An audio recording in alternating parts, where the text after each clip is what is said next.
లూకా సువార్తలోని నలుగురు ధనవంతులు నేర్పే పాఠం.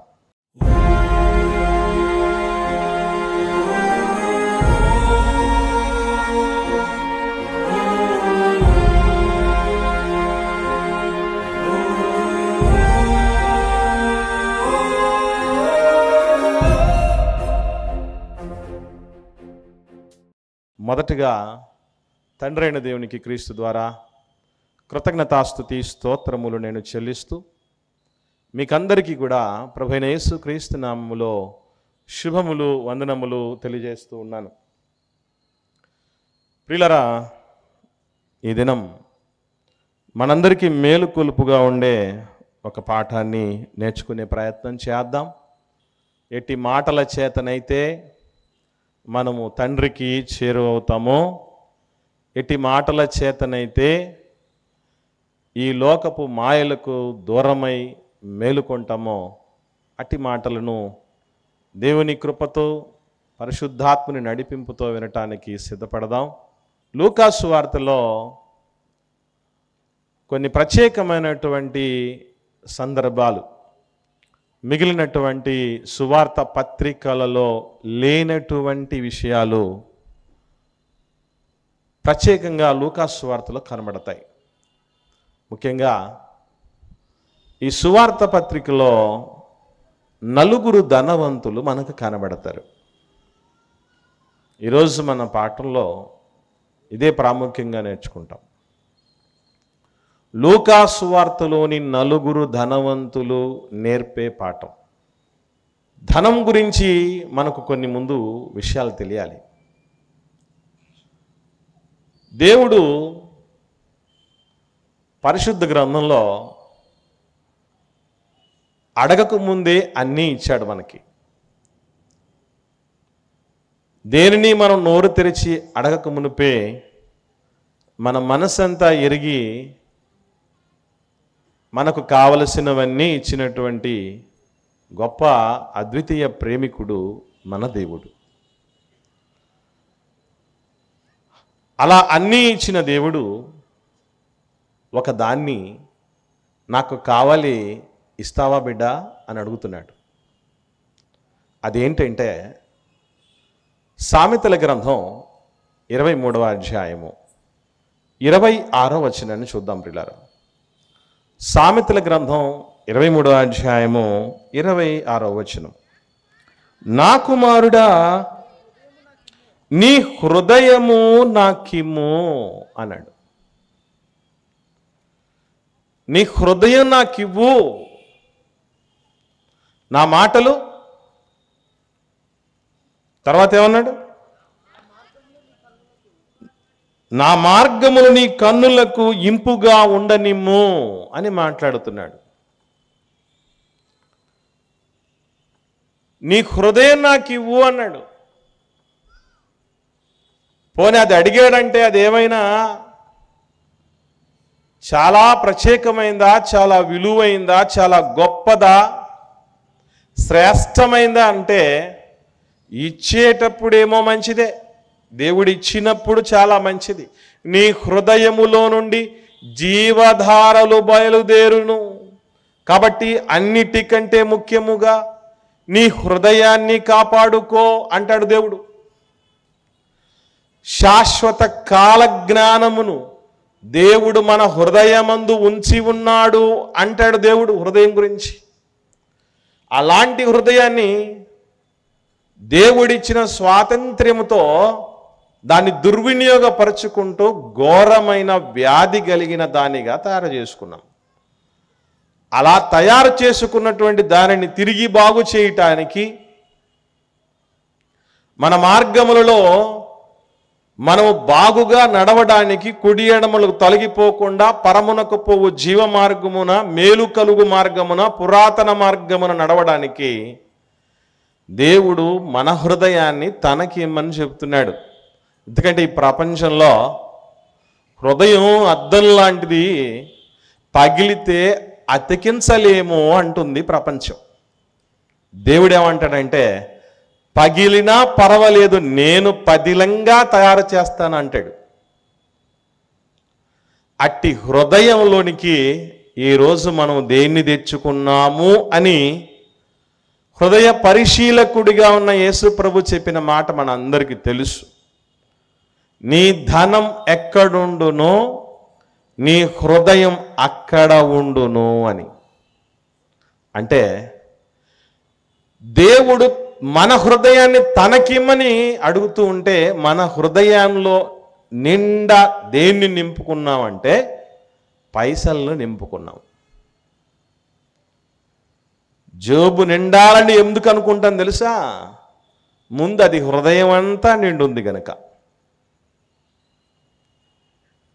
ఇప్పటికీ ప్రపంచంలో దేవుని పిల్లలుగా పిలువబడుతున్న వారిలో కూడా ఈ సిరికి లేక డబ్బుకు లేదా ద్రవ్యానికి సంబంధించి ఒక స్పష్టత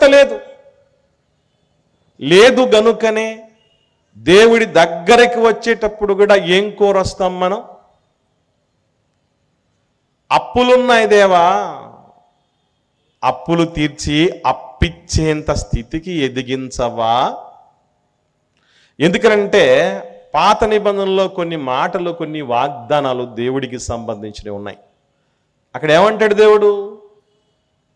నీవు అనేక జనములకు అప్పిచ్చెదవు గాని అప్పు చేయవు, అప్పు లేనివాడు అధిక సంపన్నుడు అంటది ప్రపంచం.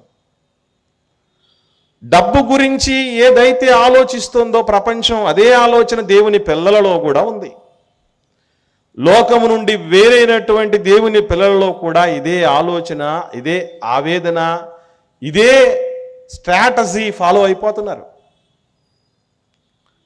ఈ పాఠం విన్న తర్వాత మనకు అద్భుతమైన స్పష్టత వస్తుంది డబ్బుకు సంబంధించి. దేన్నైతే మనం డబ్బు లేనిదే మనుషులు విలువ ఇవ్వరు అని, ధనం మూలం ఇదం జగత్ అనేటటువంటి రీతిగా బతుకుతూ ఉంటున్నామో, డబ్బు ఉంటే కొండ మీద కోదైనా వస్తుందని ఏదైతే అనుకుంటున్నామో,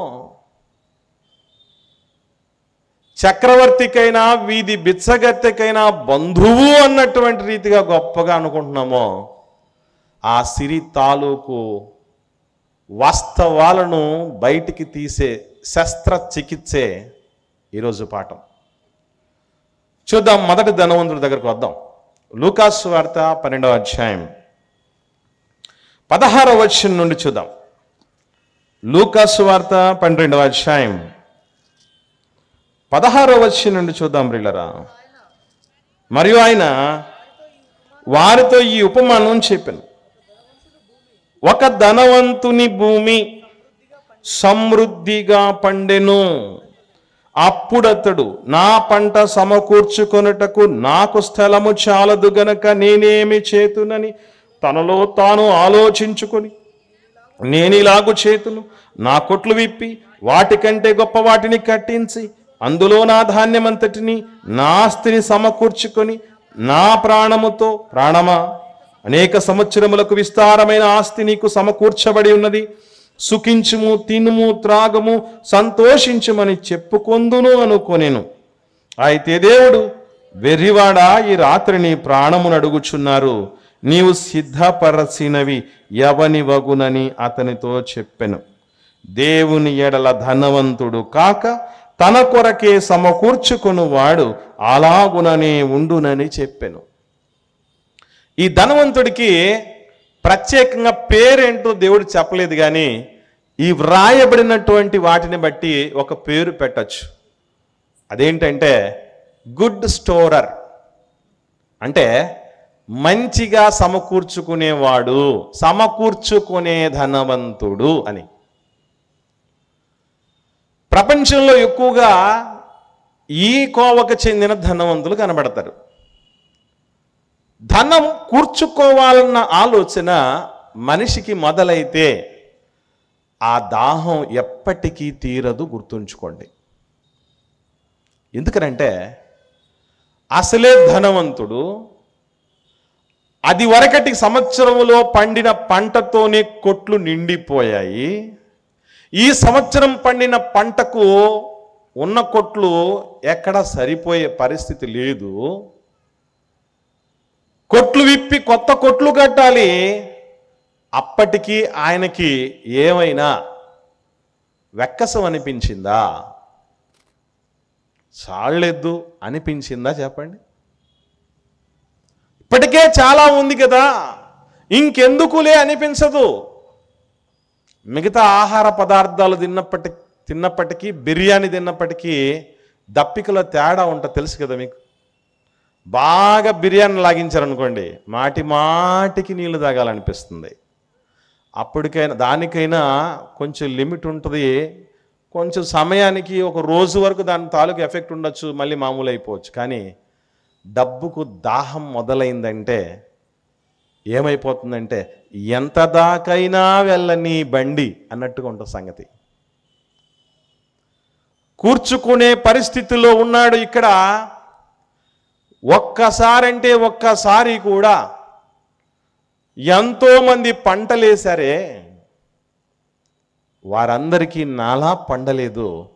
ఇదివరకే బాగుగా ఆశీర్వదించిన దేవుడు ఇప్పుడు కూడా నన్ను ఆశీర్వదించాడు. దేవుడికి ఎంత ప్రేమనేనంటే, దేవా నీకు స్తోత్రం నాయనా, ఇందుకు కృతజ్ఞతగా నీ పేరిట అనాథలకో, వృద్ధులకో, విధవరాళ్లకో, పేద సేవకులకో సహకారాన్ని అందిస్తా అన్న ఆలోచన పొరపాటును కూడా చెయ్యలేదు. చూడండి, అంటే అప్పుడప్పుడు కొందరు చెప్తూ ఉంటారు, చూసారా, మొన్నటి దాకా మావాడు బాగానే ఉన్నాడండి, ఎప్పుడైతే డబ్బులు వచ్చి పడ్డాయో కళ్ళు నెత్తికెక్కాయి అంటారు కదా. వీడికి నిజంగానే నెత్తికెక్కాయి. ఎందుకనంటే దేవుడు గింజను ప్రసాదించాడు, ఆ గింజ ఫలించమని ఆజ్ఞాపించాడు. నేను పంట వేసి రాత్రికెళ్ళి నిద్రపోతున్నాను, నా వంతు పని కొంచెమే చేస్తున్నాను. కానీ దేవుడు నిజంగా ప్రపంచంలోనే అత్యద్భుతమైన అద్వితీయమైనటువంటి వడ్డీ ఇచ్చేవాడండి దేవుడు. ఎట్లా అంటారు, బ్యాంకులో ఒక 10 రూపాయలు పెట్టి నాకు 20 రూపాయలు ఎప్పుడవుతుంది అని అడగండి, 5 ఏళ్ల తర్వాత రా బాబు అంటాడు. 10కి 10 రావాలంటే 5 ఏళ్ళు పడుతుంది. అదే ఒక్క గింజ భూమిలో పెడితే 6 నెలలు తిరిగే లోపు ఎన్ని గింజలు వస్తాయి తెలుసా? 200 గింజల నుండి 250 గింజలు వస్తాయి. 6 నెలల్లోపే ఒక్క గింజ కాస్త ఇన్ని రెట్లు చేసి ఇవ్వగలిగినటువంటి మహనీయుడు ఈ భూ ప్రపంచంలో ఏ బ్యాంకుకు సంబంధించిన వాళ్ళు లేరు. ఒక గింజను ఇచ్చి ఒకవేళ గింజను దాచుకునేటువంటి బ్యాంకులు ఉంటే 2 గింజలు కావాలంటే ఎన్నేళ్ళు పడుతుంది? ఆ చొప్పున 5 ఏళ్ళు పడుతుంది. గింజ 2 గింజలు అవ్వాలంటే 5 ఏళ్ళ తర్వాత రా అంటాడు. కానీ దేవుడు 6 నెలలు తిరిగే లోపే పిడికెడు విత్తనాలు పట్టుకెళ్ళినటువంటి వాడు ఎట్లా వస్తాడంట? బస్తాలతో వస్తాడట. అంత పండించి ఇస్తే దేవుడు కనీసం ఒక్కసారి కాకపోతే ఒక్కసారన్నా దేవుడు గుర్తు రాలేదంటే డబ్బులు ఎక్కువ వచ్చి పడేటటువంటి వాళ్ళకి మనుషులే కాదు, దేవుడు కూడా ఆనడు. ఇలా కూర్చుకొని ఉన్నటువంటి వాళ్ళు, ఏదో లోకంలో ఏదో సామెత ఉంది, చీమలు పెట్టిన పుట్టలు పాములకు ఇరవైనట్లు పామరుడు దగన్, హేమంబు కూడబెట్టిన భూమీశుల పాలు చేయలు మహిళ సుమతిరట. పైసా పైసా పైసా పైసా కూడేసుకొని ఉన్నపాటున ఒక్కసారి టప్ అని వెళ్ళిపోతారు అంతే. దాన్ని ఎవరు తీసుకుంటారో తెలియదు. మన ఈ మధ్యకాలంలో ఈ డిమానిటైజేషన్ జరిగినప్పుడు, అంటే పెద్ద నోట్ల రద్దు జరిగింది కదా, ఆ టైంలో ఏం చేశారంటేనండి, ఒక బిచ్చగాడు లోపల ఉన్నటువంటి పెద్ద మొత్తం ట్రంక్ పెట్టెలు 4-5 ట్రంక్ పెట్టెలు నిండా పెద్ద నోట్లు పెట్టుకున్నారట. ఓపెన్ చేసి చూస్తే మొత్తం తుప్పు పట్టేసినాయి, ఒక్క నోటు పనికిరాదు. అంటే ఎంతకాలం కాపాడుకొని ఉంటాడో. 1000 రూపాయల నోట్లు, 500 రూపాయల నోట్లు. బాగా స్టోర్ చేశాడు, రంకుపెట్టెలు పెట్టాడు. యేసుప్రభు ఎప్పుడో చెప్పాడు, ఏమన్నాడు? ఇక్కడ కూర్చుకోకండి, కూర్చుకుంటే ఏమవుద్ది? తుప్పు పడుతుంది, చిమ్మెట్టు పడుతుంది. ఆ తుప్పు చిమ్మెట్టు పడకుండా మేము చాలా జాగ్రత్తలు తీసుకుంటానంటే మూడో విషయం కూడా చెప్పాడు యేసుప్రభు. దొంగలు వచ్చి పట్టుకెళ్తారు. దొంగలు పెడత కూడా లేదండి మా ఊర్లో అంటారా? మీకు తెలియని విషయం చెప్పమంటారా? డబ్బు ఎక్కువైతే దొంగలు మన ఇంట్లో నుంచే పడతారు. డబ్బులు ఎక్కువయ్యాయంటే మన ఇంట్లో నుంచే పడతారు. డబ్బుది అదేం చేస్తుందో తెలుసా? ప్రేమ, పాశం, బంధం, న్యాయం, ధర్మం ఇవన్నీ పక్కన పెట్టరా అంటుంది. అది కూర్చుకున్నాడు, కూర్చుకున్నవి ఎవనివగును రా అని అడుగుతున్నాడు దేవుడు. ఇలా చక్కగా సంవత్సరం పంట మీద పంట కూర్చుకున్నటువంటి వాడిని ప్రపంచం ఏమంటుందంటే ఉత్తమ రైతు, ఆదర్శ రైతు, ఆయన చూసి నేర్చుకోండి, ఎట్లా పెంచుతున్నాడో ఎట్లా పండిస్తున్నాడో తెలుసుకోండి అని అందరికీ ఆదర్శప్రాయమైనటువంటి రైతు అని చెప్పి ఆయనతో ఇంటర్వ్యూలు చేసుకొని ఎన్నెన్నో ఎంతెంతగానో ఆకాశానికి ఎత్తేస్తారు. కానీ దేవుడు అంటున్న మాట ఏంటంటే, నువ్వు కూర్చుకుంటున్నావు బాగానే ఉంది, నీకు ఒక చేదు నిజం చెప్పనా? లాస్ట్ ఇయర్ నుంచి అటు ముందు ఇయర్ నుంచి ఈ ఇయర్ వరకు మొత్తం దాచుకున్న వాటిలో గింజ కూడా తినకుండా ఈ రోజు రాత్రికి టైం లేదు నాయనా, సమయం లేదు నాయనా. నీ ప్రాణం నువ్వేమో అంతా కూర్చుకోవాలనే ఆలోచన చేస్తూ పైసా అనుకున్నావు, కానీ నువ్వు ఆల్రెడీ హిట్ లిస్ట్లోకి వచ్చావు నాయనా. ఎందుకనంటే సమస్తానికి మూలాధారమైనటువంటి దేవుణ్ణి విస్మరించినటువంటి వాడి గతి ఏ రోజుకైనా ఇదే. వచ్చింది కూర్చుకోవడానిక? గాడిదలను, పశువులను, పొలాలను, ద్రాక్ష తోటలను సంపాదించుకొనుటకు ఇది సమయమా అని ఆ రోజు గేహజీతో ఎలీషా గారు అన్నారు. చూసారా? ఏమండి, కొందరు ఉంటారు తినాల్సింది కూడా తినరు, విశ్రాంతి కూడా సరిగా ఉండదు, ఒక్కటే ప్రాకులాట, ఒక్కటే వెదుకులాట, ఒక్కటే ఉరుకు, ఒక్కటే పరుగు. అన్నింటినీ సంపాదించి అయిపోయిన తర్వాత మొత్తం చేతికి వచ్చేసరికి ఏమైపోతుందంటే ఈలోపు ఏది తినడానికి బాడీ సహకరించదు. తీపు, షుగర్ తినకూడదు, కారం బీపీ, ఉప్పు బీపీ తినకూడదు, మసాలాలు అల్సర్స్ తినకూడదు, గ్యాస్ట్రిక్ ట్రబుల్. అన్నీ సంపాదించింది ఎందుకు? కనీసం తినడానికి కూడా లేని పరిస్థితులు ఉన్నప్పుడు. మనం సంపాదించినవి ఎవరి కోసం అన్నట్టుగా, గాలికై ప్రయాసపడినట్టుగా కొందరు ఉంటారు ప్రియులారా. వాళ్ళు మీకు ఎప్పుడన్నా డౌట్ వచ్చిందో లేదో, వదిలేస్తే మనం అనుకుంటాం ఏమనంటే మన వాళ్ళు ఉన్నారు కదా వాళ్ళు తింటారని. కాదు కాదు కాదు, ద్రవ్యము ఎక్కువైతే దాన్ని భక్షించేవారు కూడా ఎక్కువ అవుతారట. బెల్లం ఉన్న చోటకి ఈగలు వచ్చినట్లు, నీళ్ళున్న చోట కప్పలున్నట్టు, డబ్బున్న చోట తినేవాళ్ళు వచ్చేస్తారు. సంబంధం లేకపోయినా లేని సంబంధాన్ని కలుపుకొని మరి మన దగ్గరకు వస్తారు. అంతా అయిపోయిన తర్వాత ఏదో మనం మాంసం తినేటప్పుడు ఎముకని బాగా మొత్తం సారమంతా లాగేసిన తర్వాత నోట్లోంచి తీసి అవతల పడేస్తాం చూసారా, అట్లా తీసి పడేసే వాళ్ళు ఉంటారు. నాన్న దగ్గర నుంచి పైసలంతా తన భాగం తీసుకుని పోయినాడు చిన్న కుమారుడు. మనకందరికి తెలుసు కదా, చిన్న కుమారుడు పైసలు తీసుకుని వెళ్ళిపోయాడు. పైసలు ఉన్నంత వరకు అందరూ ఉన్నారు, ఫ్రెండ్స్ ఉన్నారు, వేశ్యలు ఉన్నారు, బాగా ఎంజాయ్ చేశాడు. అంతా అయిపోయింది, ఒక్క తన్నుదంతే ఎక్కడ పడ్డాడు? పందుల దగ్గర పడ్డాడు. పందులు తినే పొట్టు కూడా దొరకని పరిస్థితి. అంటే తనకు పందులు కాచుకుంటున్నందుకు కూలి కూడా ఎవడు ఇవ్వట్లా. ఇదిగో నీ పరిస్థితి బాగాలేదు కనుక పందులతో కొంచెం కాంపిటీషన్ పడి మొత్తానికి ఆ పొట్టు తిని బతుకని పడేశారు. అదే అతని బతుకు. ఎందుకు మనం ఇంత ప్రయాసపడి సంపాదించాలని చూస్తాం? దీనికి దేవుణ్ణి కూడా అడ్డు పెట్టుకొని దేవుడు ఆశీర్వదించాడు అనడానికి గుర్తు ఏమని అనుకుంటున్నాం ఈరోజు మనం? ఒక మనిషిని, ఒక సేవకుణ్ణి, ఓ విశ్వాసిని, ఓ సంఘ పెద్దని దేవుడు ఆశీర్వదించాడు అని అంటే ఏమనుకుంటున్నాం? అదేను బాగా కోట్లకు పడగలెత్తితే దేవుడు ఆశీర్వదించాడని అనుకుంటాం. డబ్బుంటే అన్నీ సాధించవచ్చు, అన్నీ చేతనగును, చాలా మేలవుతుంది అనుకోనుంటే మనకంటే ముందే దేవుడు కోట్ల రూపాయలు కుమ్మరించేవాడు. గుర్తుపెట్టుకోండి, ప్రతి మనిషికి.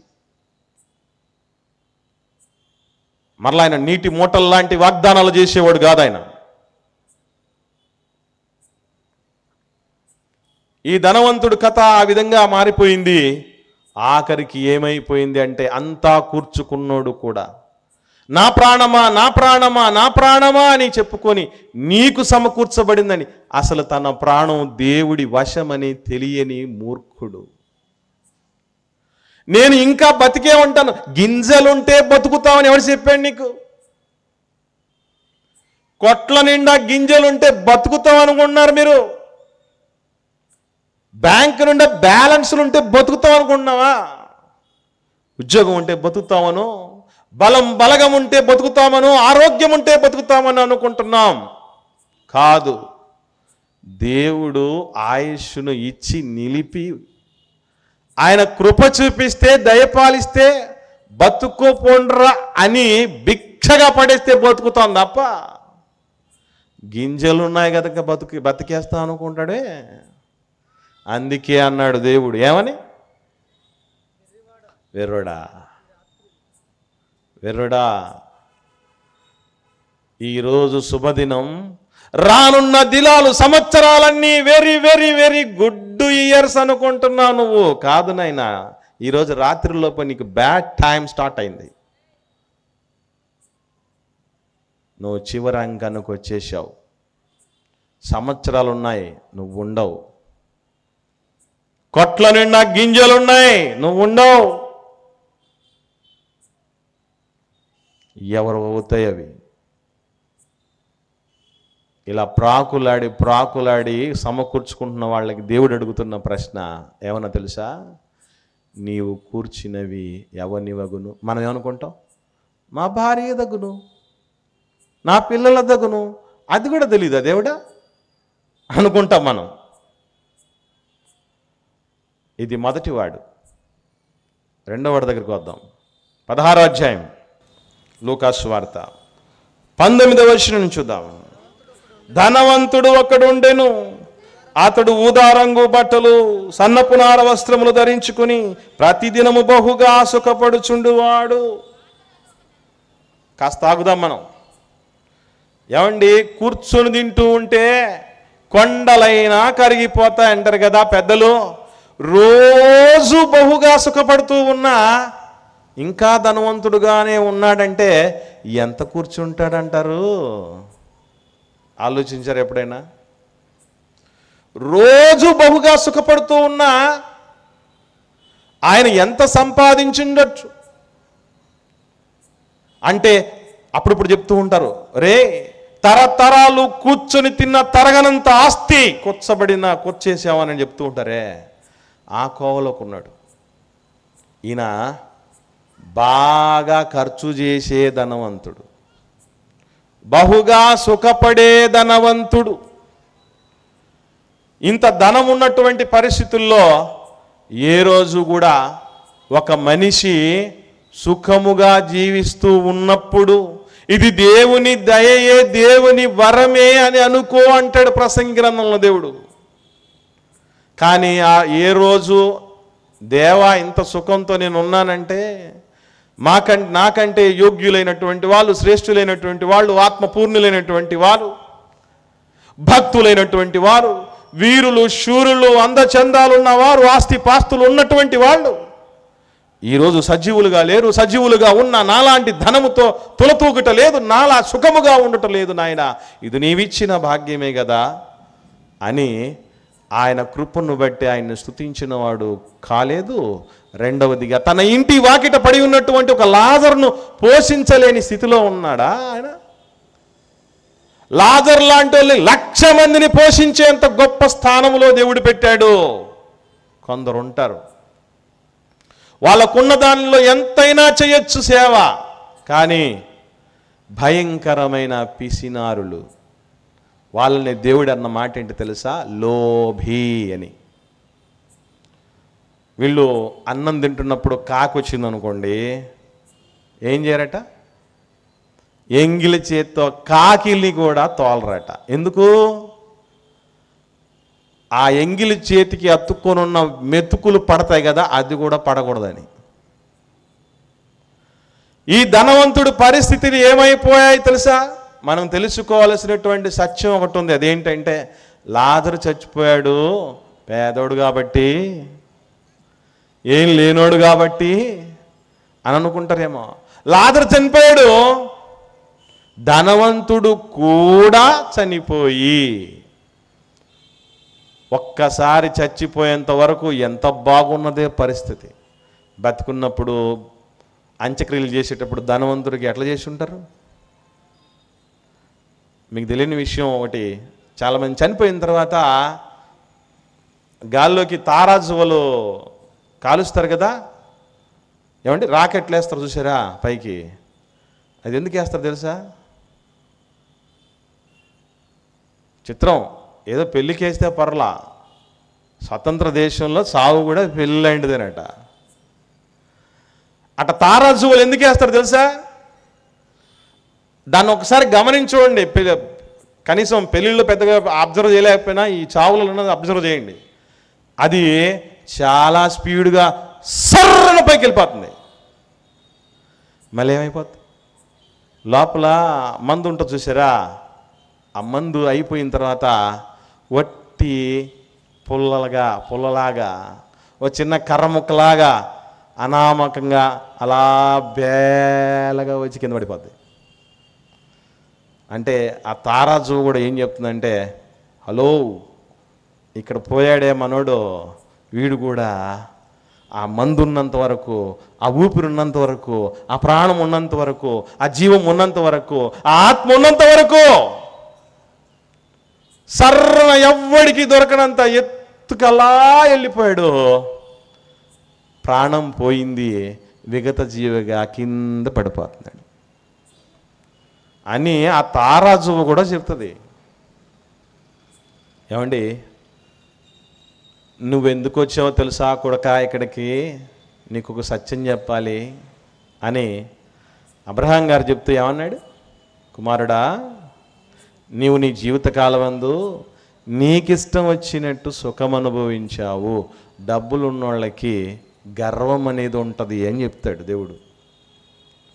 తిమోతి గారికి రాసిన మొదటి పత్రిక 6వ అధ్యాయం 17వ వచనం చూడండి. అపోస్తలుడైనటువంటి పౌలు గారు తిమోతి గారికి రాసిన మొదటి పత్రిక 6వ అధ్యాయం 17వ వచనంలో, ఇహమందు ధనవంతులైన వారు గర్విష్ఠులు కాక అస్థిరమైన ధనమునందు నమ్మిక ఉంచక సుఖముగా అనుభవించుటకు సమస్తమును ధారాళముగా అనుగ్రహించిన దేవుని యందే నమ్మిక ఉంచాలి అని ఆజ్ఞాపించు తిమోతి అంటున్నాడు. ఎంత గర్వం వచ్చింది తెలుసా? ఎందుకలా బతికాడు రోజు సుఖంగా? నా సంపాదన, నా డబ్బు, నా సుఖం, నా ఇష్టం అడగడానికి నువ్వెవడివిరా?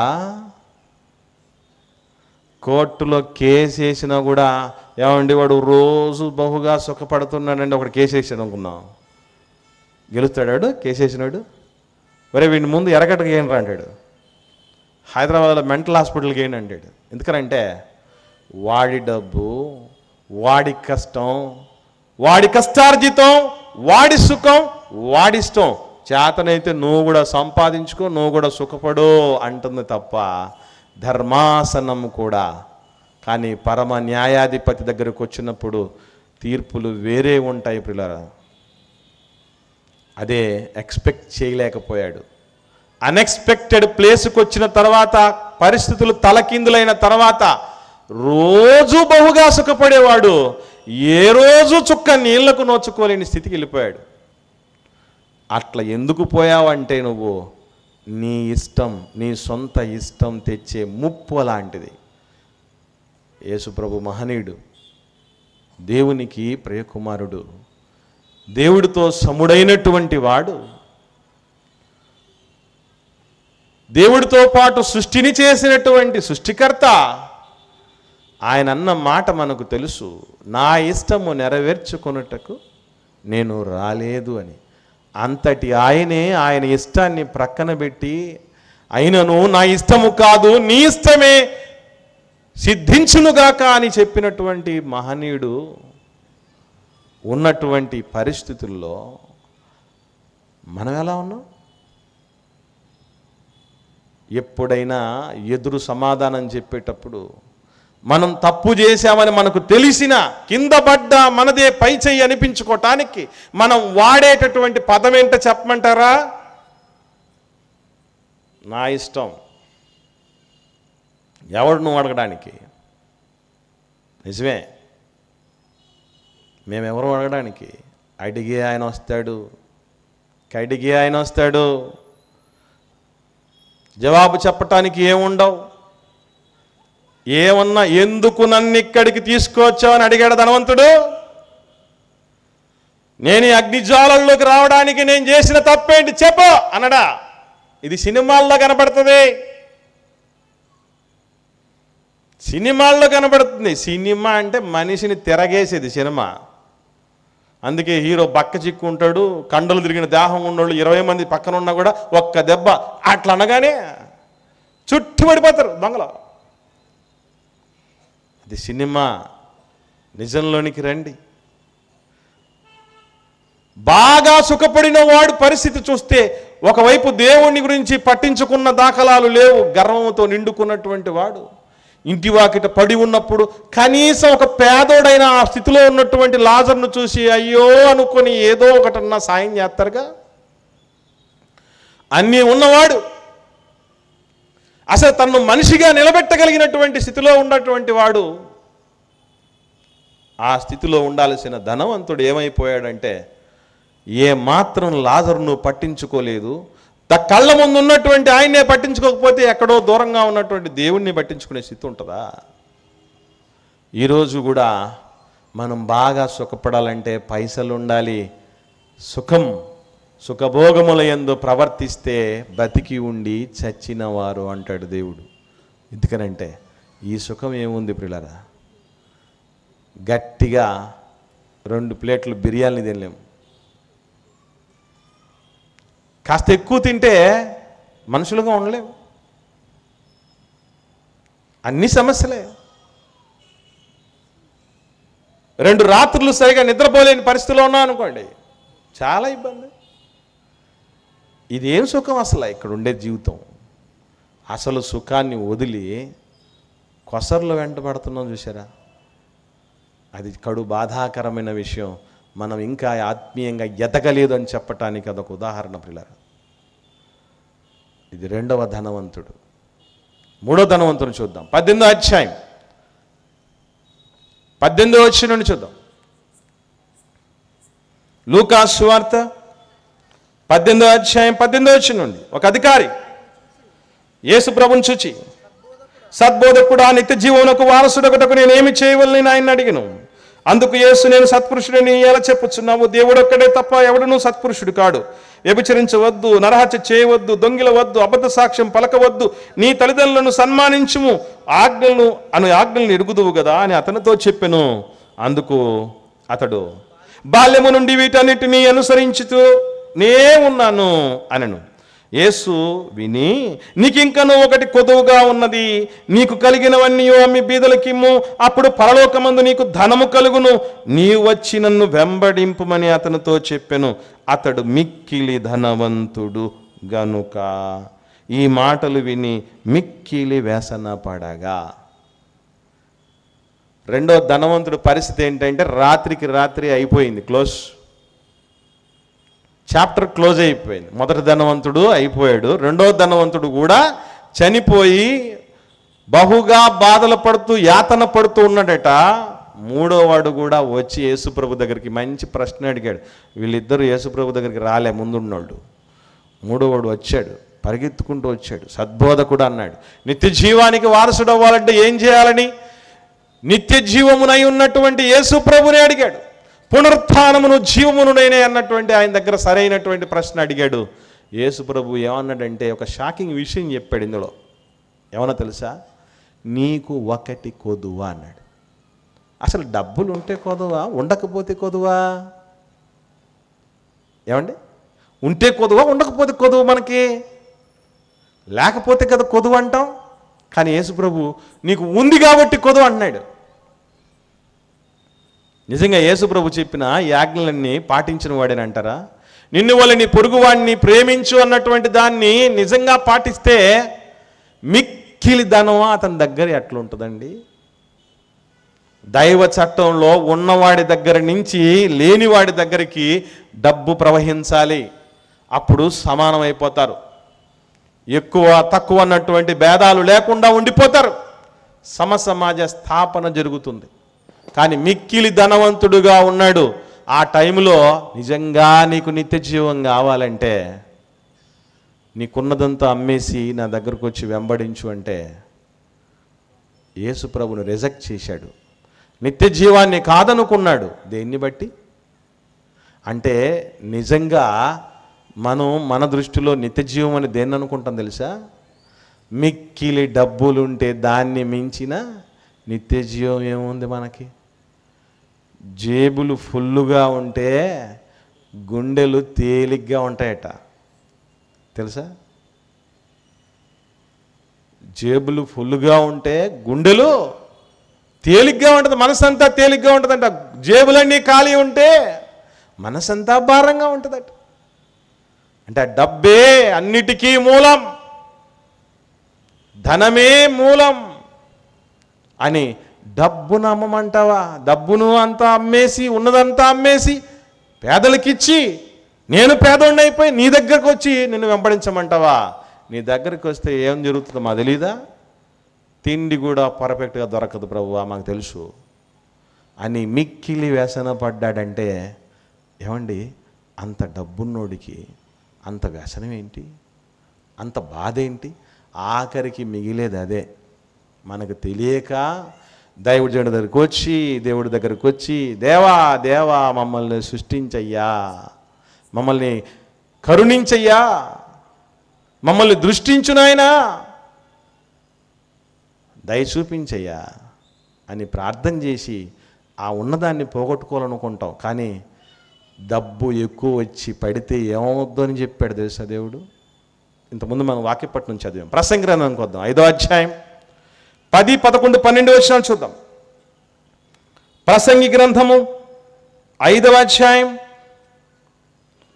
10వ వచనం నుండి చూద్దాం. ద్రవ్యమును అపేక్షించువాడు ద్రవ్యము చేత తృప్తి నొందడు, ధన సమృద్ధిని అపేక్షించువాడు దాని చేత తృప్తి నొందడు, ఇదియు వ్యర్థమే. ఆస్తి ఎక్కువైన ఎడల దాన్ని భక్షించువారు ఎక్కువ కుదురు, కన్నులారా చూచుటయేగాక ఆస్తిపరునికి తన ఆస్తి వలన ప్రయోజనమేమి?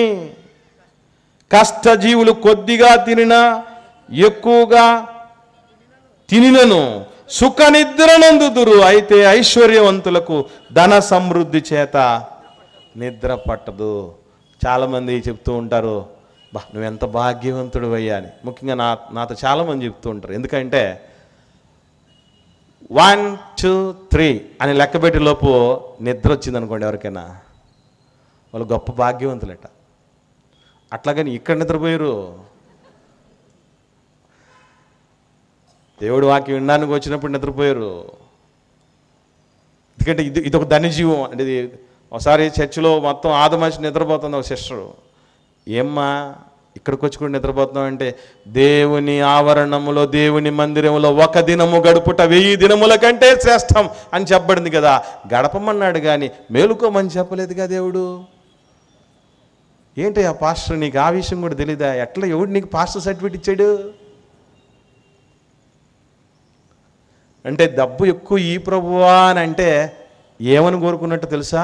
మాకు నిద్ర పట్టడం మాకు ఇష్టం లేదు ప్రభువా. దాన్ని భక్షించేవాళ్ళు కావాలి, అడ్డం పడితే మమ్మల్ని కూడా భక్షించేవాళ్ళు కావాలి, అంతే కదా. భక్షించనీయకుండా అడ్డుపడితే ఏం చేస్తారు? మనల్ని భక్షించి తర్వాత దాన్ని భక్షిస్తారు. డబ్బు రక్ష అనుకున్నాం, కాదు, అది అద్భుతంగా తినేసేది మనల్ని. డబ్బుల వల్ల మిక్కిలి ధనవంతుడైనందువల్ల యేసు ప్రభు చెప్పినటువంటి ఆ విషయాలను పక్కన పెట్టి నిత్య జీవాన్ని కూడా పోగొట్టుకున్నాడు. ఈ ముగ్గురి ధనవంతులకి ఉన్నటువంటి ఒక కామన్ పాయింట్ ఏంటి తెలుసా ప్రియులారా? వీళ్ళ పేర్లు పొరపాటును కూడా రాయించాల దేవుడు. 12వ అధ్యాయంలో ఏమన్నాడు? ధనవంతుడు ఒకడు నేను. 16వ అధ్యాయంలో ధనవంతుడు ఒకడు నేను. ఇక్కడికి వచ్చి మిక్కిలి ధనవంతుడు ఎవరో యవ్వనుడు అని రాయబడింది, అధికారి అని రాయబడింది, కానీ పేరు లేదు. 4వ ధనవంతుడి దగ్గరకు వద్దాం. ఈ ధనవంతుడు 19వ అధ్యాయం లూకాసు వార్త ప్రారంభంలో కనబడతాడు. చూద్దాం. లూకాసు వార్త 19వ అధ్యాయం ప్రారంభం నుంచి. ఆయన సంచరించుచు యెరికో పట్టణములోని ప్రవేశించి దాని గుండా పోవచ్చుండెను. ఇదిగో సుంకపు గుత్తదారుడును ధనవంతుడునైన జక్కయ్య అను పేరు గల ఒకడు. ఇంత పర్ఫెక్ట్గా ఎందుకు చెప్తున్నాడు చూసారా? అప్పుడప్పుడు మనకు చేదు అనుభవాలు మిగిలించినటువంటి వాడి పేరు ఎవరిదైనా మన ముందు ఎత్తారనుకోండి, ఏమంటాం మనం? రేయ్ వాడి పేరు ఎత్తతారు నా దగ్గర అంటారు. దేవుడు కూడా ఈ ధనవంతుల పేర్లు ఎందుకు చెప్పలేదు తెలుసా? అసలు వాళ్ళ పేర్లు కూడా ఎత్తడానికి చెప్పడానికి ఆయనకి ఇష్టం లేకుండా పోయింది. ఏమండి, జక్కయ్య ఈ ధనవంతుడు ఎలాంటి వాడు అని అంటే, బహుధనవంతుడు, అన్యాయపు సిరిని సంపాదించిన ధనవంతుడు, అయినను మారు మనస్సు పొందిన ధనవంతుడు. యేసు ప్రభువును చూడాలనుకున్నాడట. ఇదే పెద్ద విచిత్రం. ఎందుకనంటే మిక్కిలి ధనవంతుడుగా ఉన్నటువంటి వ్యక్తి యేసు ప్రభువును చూడాలనుకోవటం, ఆయనకి అంత టైం ఎక్కడి నుంచి వచ్చింది? అంత ఆలోచన ఎవరు అంటే యేసు ప్రభు గురించి చెప్పారట. దో జక్కయ్య, నువ్వు ఇష్టం వచ్చినట్టు పాపిష్టి సొమ్ము తిని చేస్తున్నావే, నీ తుప్పు వదలు కొట్టేవాడు ఒక ఆయన ఉన్నాడు తెలుసా నీకు? పోతావరా నువ్వు. ఆయన వచ్చే రోజు వస్తుంది చూసావా? మీ ఊరికి కూడా వస్తాడు, యెరికో పట్టణానికి కూడా. అప్పుడు ఉంటుంది నీ సంగతి అని ఏదో ఒక రూపేణ ఆయనలో ఇంట్రెస్ట్ని క్రియేట్ చేశారు. నిజంగా యేసు ప్రభు గురించి అలాగా చెప్పేవాళ్ళు కావాలి ఈరోజు. సమరయ స్త్రీ చెప్పింది, ఊరల్లా మారిపోయింది. ఏం చెప్పిందో ఏమో, మనం మొత్తుకొని కేకలేసి అరిచి గీపెట్టి ఎన్ని చెప్పినా కూడా ఒక్కరు మారడు. ఒక వేశ్య ఊరిని మార్చేసింది. యెరికో పట్టణంలో ఉన్న ధనవంతుడు యేసు ప్రభు రాబోతుంటే చూడాలి, ఎట్లాగైనా సరే ఈయన గురించి చాలా చెప్పారు. మనం ఎట్లాగో ఆయన దగ్గరికి పోలేం కాబట్టి మన దగ్గరికి ఆయన దగ్గరికి వస్తున్నాడు కాబట్టి చూస్తే పోలా అనుకొని పొట్టివాడైనందుకు చెట్టు ఎక్కాడట. ఏమండి, ఎప్పుడన్నా మీరు చూడండి, ఒక స్థాయిలో ఉన్నోళ్ళు వేదిక మీద డ్యాన్స్ అయిన అన్నారు అనుకోండి, డ్యాన్స్ చేసే బ్యాచ్ వేరే ఉందిలేండి, మళ్ళీ వేరే సంగతి అది. నిజంగా డిగ్నిఫైడ్గా ఉన్నటువంటి వాళ్ళు ఇప్పుడు మాలాంటి వాళ్ళనే నన్ను సున్లనేలో స్టెప్ అయ్యి బ్రదరు అన్నారు అనుకోండి, అర్థం ఏంటి?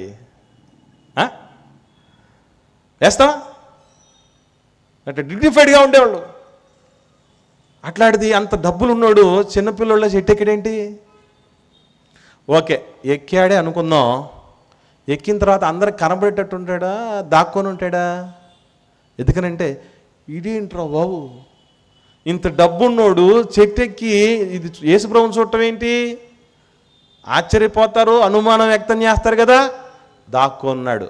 జక్కయ్య కిందికి దిగు అని పిలిచగానే జక్కయ్యకు ఫీజులు ఎగిరిపోయాయి. ఎందుకో తెలుసా?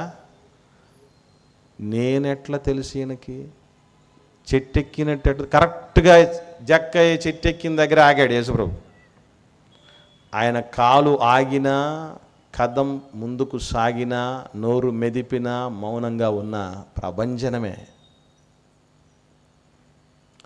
జక్కయ్య కిందికి దిగు అనగానే నా గురించి, నా పేరు గురించి ఈయనకి ఎట్లా తెలుసబ్బా? ఆయన నేను ఇక్కడే ఉన్నానని ఎవరు చెప్పాడు? ఇదంతా అయిపోయింది.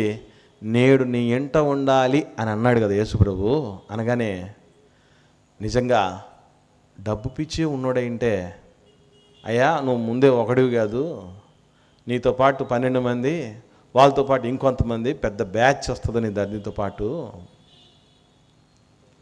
మిమ్మల్ని అందరినీ భరించాలంటే నాకు కాదు బాబు, అసలే పైసా కూడబెట్టి పాపిష్టి సొమ్ముని ఎక్కువ చేసుకున్నాడిని, నీకు పెట్టాలంటే నా వల్ల కాదు, చూడాలనుకున్నాను, చూసేశాను, అయిపోయింది, టాటా అనలా. ఇంటికి పిలిచిన తర్వాత ఇల్లంతా పాపిష్టి సొమ్ముతో నిండిపోయింది.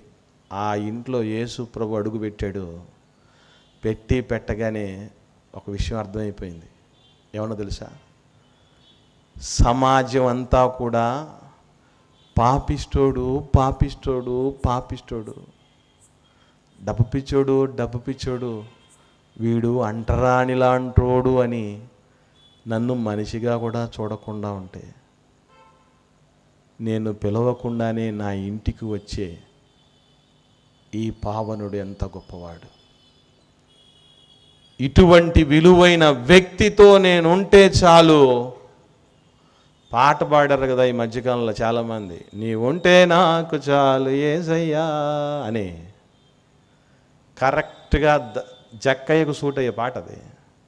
ఎందుకనంటే ఒక్క మాట కూడా చెప్పలేదు, ఒక్క సందేశం కూడా ఇవ్వలేదు. లూకా సువార్తలో 4 ధనవంతులని నేను పాఠం చెప్తున్నా కూడా అట్లా పాఠం కూడా చెప్పలేదు, సగం బేదలకు ఇచ్చేస్తున్నాను.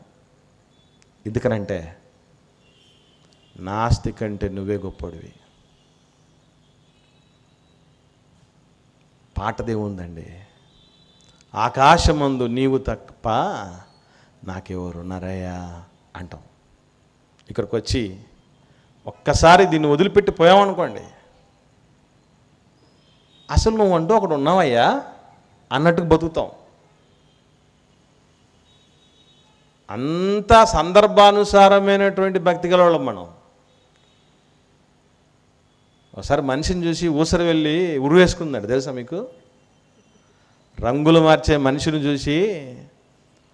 ఎందుకంటే ఒక్కొక్కరి దగ్గర ఒక్కొక్క వేషాలు ఉంటాయి మనకి, ఓరిని వేషాలు అన్నట్టు. నేను బతకలేనయ్యో, ఎందుకనంటే నాకంటే బాగా రంగులు మారుతున్నారు ఇలాంటి. వచ్చి రాగానే అడుగు పెట్టగానే పాపిష్టి హృదయం మారిపోయింది. సగం ఇచ్చేసి ఎవడి దగ్గరైనా అన్యాయంగా తీసుకొని ఉంటే 4 అంతలు ఇస్తాను ప్రభువా అనగానే ఎరికో పట్టణం అంతా ఊలిక్కి పడింది. ఏంటి, ట్యాక్స్ కట్టమని చెప్పి ముక్కు పిండి వసూలు చేసినటువంటి వాడు, రాగద్వేషాలకు అతీతంగా రోమా సామ్రాజ్యానికి ప్రతినిధిగా ఉండి ట్యాక్సులు కలెక్ట్ చేసి కోట్లకు పడగలెత్తిన వీడు ఏమిటి నిర్ణయం?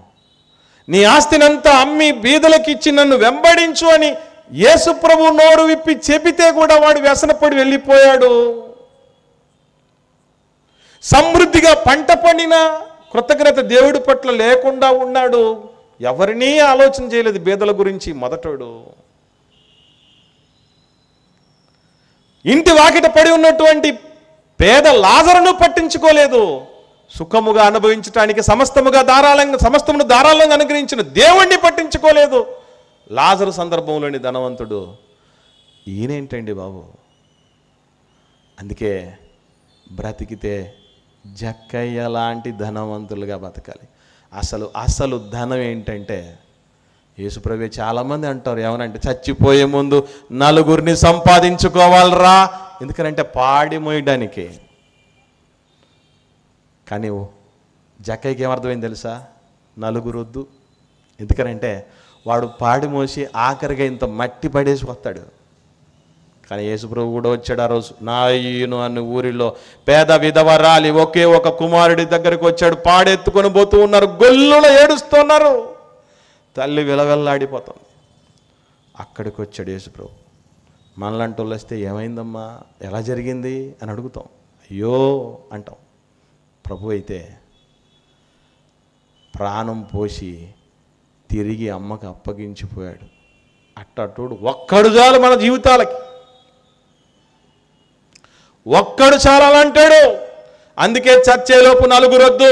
వాళ్ళు మట్టేసిపోయేవాళ్ళే, కానీ మట్టిలో కలిసిపోయిన వాణ్ణి కూడా బయటికి తీసుకుని వచ్చి లాజరు బయటికి రాని పిలిచినటువంటి ఆ నోరు రేపు నిన్ను నన్ను కూడా పిలిచేట్టుగా ఆయన్ను సంపాదించుకోవాలి. ఒకనాడు పౌలు అన్నాడు, ఏమన్నా తెలుసా?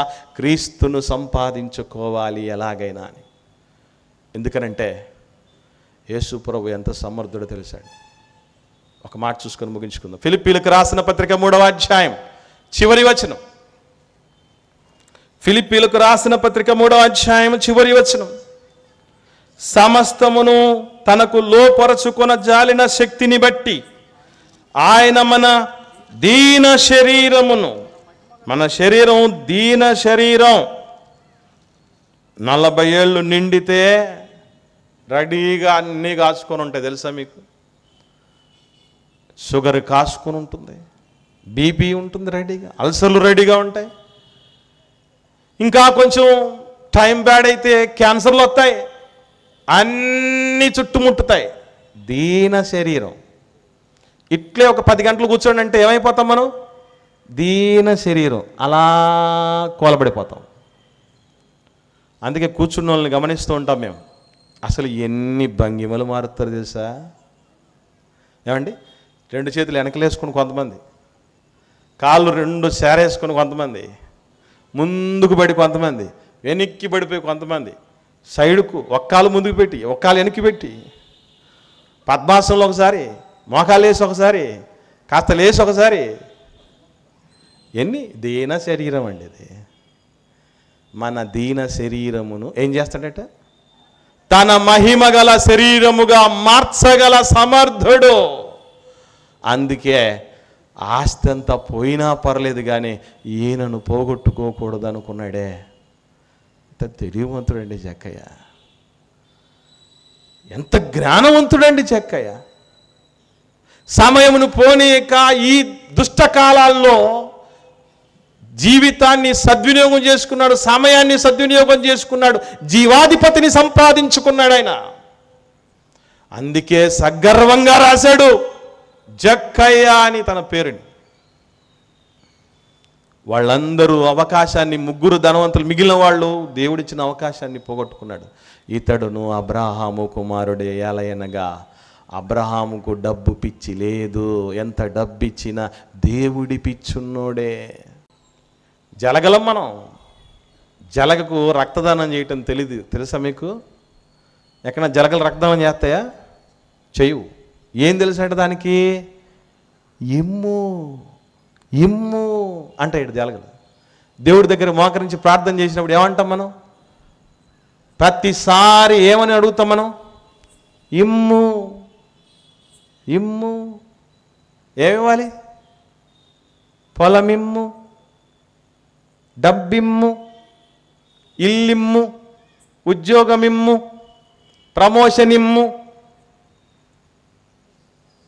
జలగలమా కాదా? ధన్యులైనటువంటి ధనవంతులుగా ఉండాలి. అందుకే దేవుని కొరకు కూర్చాలి. ఒకవేళ కూర్చిన దానిని దేవుడి మహిమ కొరకే ఖర్చు చేయాలి. అది ఆదర్శప్రాయమైనటువంటి జక్కయ్య జీవితం. అట్టాంటోళ్ళకండి భవిష్యత్తుకు భరోసా. ఆయన ఎల్ఐసి చేసుకున్నాడు తెలుసా మీకు? ఎల్ఐసి అంటే లైఫ్ ఇన్సూరెన్స్ కార్పొరేషన్ అనుకుంటున్నారా? కాదు, లైఫ్ ఇన్సూరెన్స్ ఇన్ క్రైస్ట్. అది ఎల్ఐసి. యేసు ప్రభులో ఇన్సూరెన్స్ చేసుకున్నాడు. మీ జీవం దేవునిలో క్రీస్తు యందు దాచబడి ఉంది. అది 4 ధనవంతులు. మిగిలిన 3 జీవితం ఎట్లయిపోయిందో చక్కని జీవితం ఎలా మారిందో, మనం ఎలా ఉండాలో కన్నువిప్పు కలిగి బతుకుదాం. డబ్బులు సాధించలేనివి మన ప్రభువు సాధించి పెట్టగలడు. ఆయన ఎక్కడుంటే అక్కడ. ఒక్కరోజు ఇంటికి వచ్చినందుకు అంత మారితే మన ఒంట్లోకి వచ్చి సంవత్సరము, దశాబ్దము, కొందరికైతే శతాబ్దం, అర్ధ శతాబ్దం కూడా అయిందిగా. ఏమైంది మార్పు? ఈ చావలేని జీవితాలని స్వస్తి పలుకుదాం. చావగలిగిన జీవితాలని చావు వరకు జీవిద్దాం. జక్కయ్యలా బ్రతుకుదాం. ప్రార్థించుకుందాం.